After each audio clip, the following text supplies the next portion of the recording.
السلام علیکم محترم ناظرین و سامعین، خوش آمدید کہتے ہیں آج کی ہماری اس ویڈیو کے اندر۔ درود پاک کے متعلق اور اچھی اچھی قاعدے سننے کے لیے ہمارے اس چینل ہمارا اسلام کو سبسکرائب کریں۔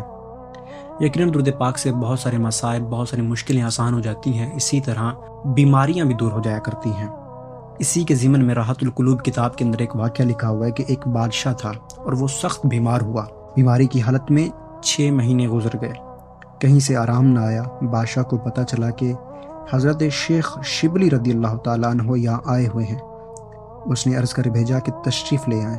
جب آپ حضرت شیخ شبلی رضی اللہ تعالیٰ عنہ تشریف لائے تو دیکھ کر فرمایا، فکر نہ کرو، اللہ تعالیٰ کی رحمت سے آج ہی تمہیں آرام ہو جائے گا۔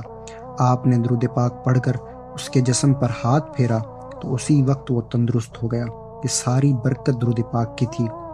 سبحان اللہ، ماشاءاللہ، کیسا ہی پیارا واقعہ ہے کہ آپ نے درود پاک پڑھ کر اس کے جسم پر ہاتھ پھیرا تو اس کی بیماری جاتی رہی۔ اسی طرح پختہ یقین کے ساتھ اگر کوئی بندہ بیمار ہو تو وہ درود پاک کا ورد کرتا رہے، انشاءاللہ اس کو بھی آرام ہو جائے گا۔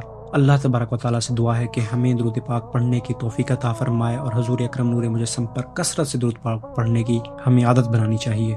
مزید اچھی قاعدیں سننے کے لیے ہمارے چینل کو سبسکرائب کریں، ویڈیو کو لائک اینڈ شیئر کریں، کمنٹ بیلو میں اپنی رائے دینا نہ بھولیے گا۔ جزاکم اللہ خیرا و احسن الجزا۔